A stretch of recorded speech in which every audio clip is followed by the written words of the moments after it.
Let's continue exploring the universe within art and the art behind farming. I'm your host, OmLedu, and in this episode, we're going to build this super easy Froglight farm. This video was requested by Raul BPC. Thank you so much for leaving a comment and a request. I really hope that you enjoy. The way this works is that whenever a frog eats a tiny magma cube, it will then poop out a Froglight the same color as the frog. This farm will get about 2,000 drops per hour, and the color of the Froglights will all depend on what color of frogs you have in the farm. Now, even though this is really easy to build, you will need to find a magma cube spawner in order to build it, and these only appear in the treasure room bastions.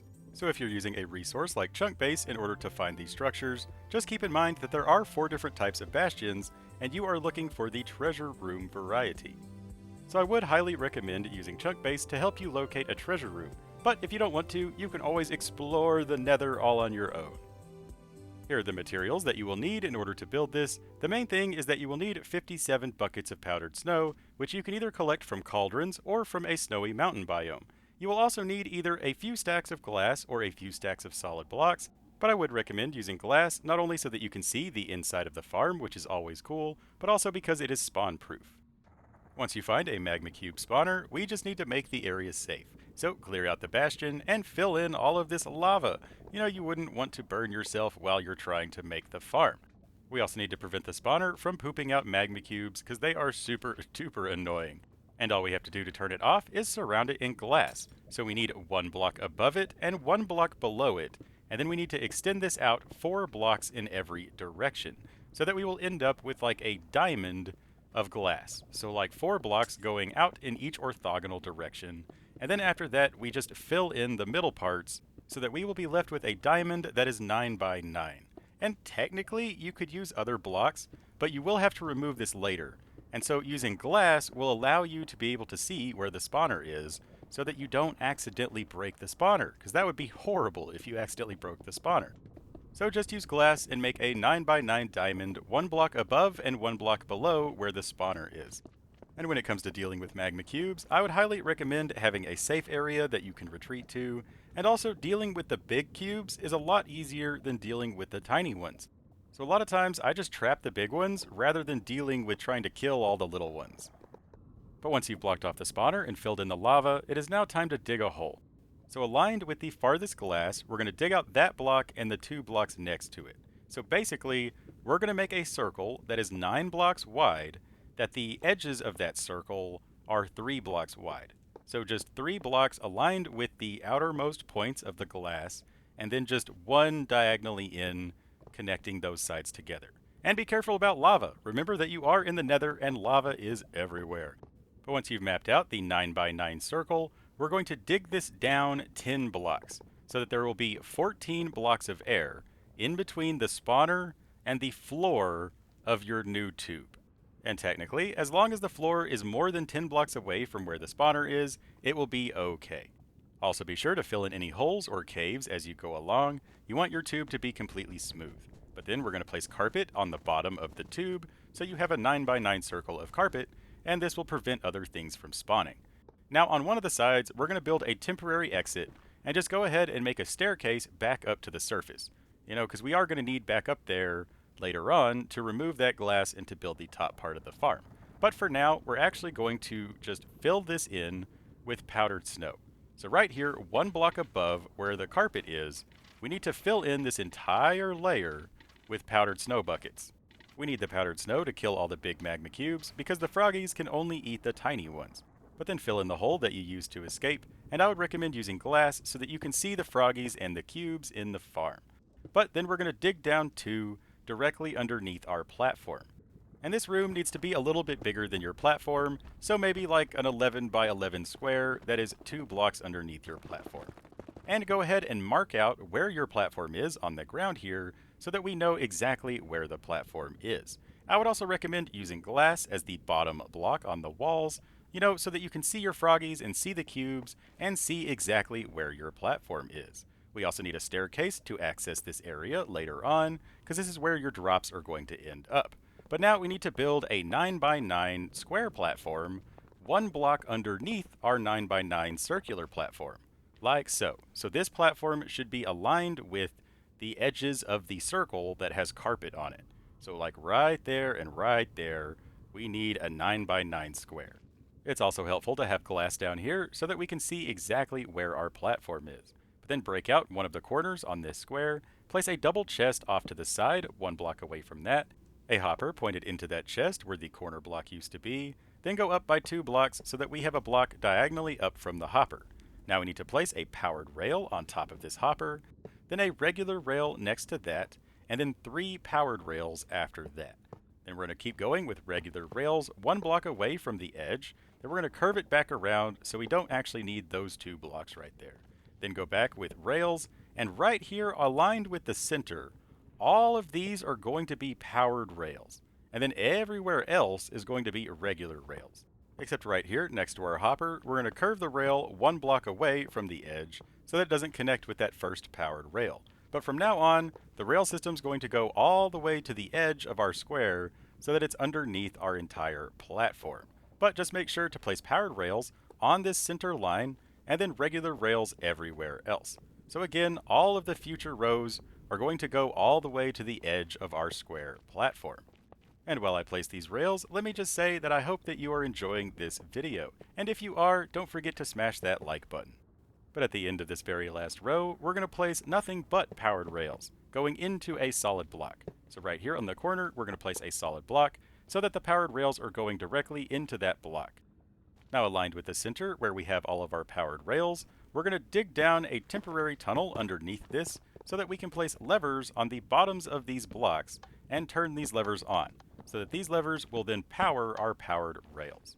So now all of the powered rails should be turned on, except for the powered rail that is on top of our hopper. This one should not have any power, but just double check that you have rails underneath every single block that has carpet on it. You want to make sure that the minecart will be able to pass under every single one of those blocks. But now from this diagonal block, we're going to place 6 blocks like so, then a comparator pointed into that block, a repeater diagonally back from that on a 3-tick delay, and then 4 redstone dust connecting these together. Now over on this side, we need a comparator pointed into that block that has dust on it. Then 2 blocks away from that, we need another comparator facing the other way. Then in between these, we need hoppers that are pointed into each other. Make sure these hoppers are pointed into each other. Then place a solid block on this side with dust on top. Then 2 pistons above the comparators facing toward the hoppers, holding 1 block of redstone. This is an etho clock that we will use to power our minecart so that it's not always running. Now inside one of these hoppers, we need to put 2.5 stacks of any item. It doesn't matter what item this is, so long as it stacks to 64, and we have 2.5 stacks. Now place a minecart with hopper on top of your hopper, and we are now totally done. So now as the etho clock counts, it will activate this minecart every 2.5 minutes or so. But now head back up to the top so that we can finish this farm. Be sure not to fall in your tube, because you wouldn't want to freeze to death in the nether. But we're going to go up by 1 block along the entire edge of our tube, preferably out of glass so that it remains spawn-proof and allows us to see inside, but then extend this up so that it's flush with our glass diamond that's blocking the magma cube spawner. So just increase all of these walls so that they are flush with our glass diamond. Now we need to break out the bridge. If you haven't already, we need to just clear out some space above this tube, at least 4 blocks above it, like so. Now go up by 1 more block along this outer edge, and now it's time to carefully remove our glass diamond. Now when you do this, break out as many of the bottom blocks as you can first. Do not just start breaking the glass.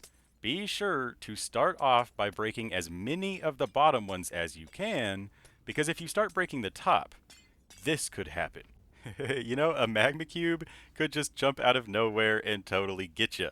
You know, they get like 1 free jump when they spawn, so you want to leave as much of the top layer of the diamond as you possibly can, so that when they spawn, they just fall straight down. So be sure that as you're breaking this out, to break it out from the bottom, and leave as much of the top layer as you possibly can until the very, very end. And then when it's finally time to break out the top layer, just be extra careful, extra vigilant. You know, be ready to jump off and run away from a scary magma cube. You can also just break these with Silk Touch and your collection system down at the bottom will pick up all of the glass so that none of it is wasted. Now we want the ceiling of this tube to be 4 blocks above the spawner. So we need to go up by 2 more blocks along this outer tube so that we can then build a roof so that there is 3 blocks of air in between the spawner and the top. And again, I would highly recommend building all of this out of glass just so that you can see the spawner and stuff like that. But even if you didn't want to build the tube out of glass, definitely build the ceiling out of glass, just to prevent things from spawning on top of it. But anyway, we need 3 blocks of air in between the spawner and the roof, so make sure that there are 3 blocks of air, and then cap this off so it's nice and flat, and place a torch directly above the spawner so that nothing spawns on top of the spawner. And that's it. So now all of the magma cubes that spawn from this spawner will spawn inside of this tube and then fall down into the snow. The snow will then kill the big ones, turning them into tiny ones. Now all that's left is to get the froggies. So the easiest way to load the froggies in here is to get them up on the roof and then break out some blocks so that they fall down. The powdered snow will keep them safe from fall damage. So what I would recommend is building a nether portal and maybe a safe room on top of this roof so that you can get froggies from the overworld and use boats and leads to transport them to this area. You will need about 21 frogs in this farm. But before we talk more about froggies, we need to go over how to AFK this farm. So mob spawners will spawn the magma cubes as long as the player is within 16 blocks of the spawner. So you need to make sure that you can see little flaming particles. That means that the spawner is active and you are in fact within 16 blocks. But if it doesn't have those little fire particles, it means that you are too far away. In order to visualize how close we need to be, I went ahead and built this glass semicircle around the spawner. So if our feet are on any of this glass, the spawner will be active. But luckily, we don't have to count because we can see if the spawner is active or not. Those particles are super duper helpful. So I would highly recommend having your AFK spot somewhere where you can see if the particles are active or not. You can be as close to it as you would like to be. You know, you could be right on top of it or right up next to it, just anywhere that you can see if those particles are on. Now when it comes to obtaining more frogs, you can breed them with slime, then they will lay eggs in the nearest water. Eventually, those eggs will hatch into tadpole, which then you can collect in a bucket to obtain a bucket of tadpole. This allows you to easily move them around the world because the type of frog that they become depends on the temperature of the biome in which they grow up in, either hot, temperate, or cold. And of course, you can always feed them slime balls to make them grow faster.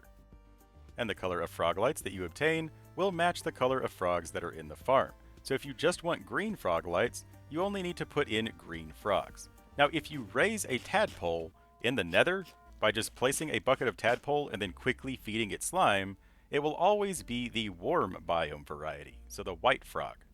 But to get the green and orange frogs, you will need to bring those in from the overworld. The green ones are from cold biomes, and the orange ones are from temperate biomes. So basically, you only need to get the green and orange frogs because you can hatch the white ones in the nether. And if you want the farm to produce roughly the same amount of each color, I would recommend putting 7 frogs of each color into the farm. But really, it all depends on what color of froglights you want to obtain from the farm. Just remember that you can use leads, you can use boats. You know, those are the 2 easiest ways to transport frogs from the overworld into the nether. And especially if you built a nether portal on top of the farm, it'll just make it that much easier. You know, simply put the frogs through the nether portal and you'll already be on top of the farm. But if you can't do that for some reason because you have nether portals nearby or something, you can always just use leads to bring the frogs to the top of the farm. Then just break out the ceiling so that the frogs fall in. Then you can just replace the ceiling and break the leads. You know, again, they won't take fall damage, so you don't have to worry about that. The reason I kind of flew off to the side is just to show you that they fall safe and sound because the powdered snow slows their fall. But once you get your frogs loaded, you are now totally done. But let me know down in the comments what your favorite color of froglight is. Me personally, I love the green ones. I usually put in more green frogs than the other colors because I just love how the green froglights look. But let me know what your favorite color is. I would love to know. But that's all we got for this episode. I really hope you enjoyed it. If you did, don't forget to like, favorite, share, and subscribe, and be sure to leave a comment. Let me know what you did or didn't like about the video, or if you have any questions or requests, and I will do my best to help you out. Thank you so much for watching. You are totally awesome, and I hope to see you again soon. But until then, I've been your host, OmLedu, sharing a farming trick with you, and reminding you, as always, don't forget to have fun. Bye-bye!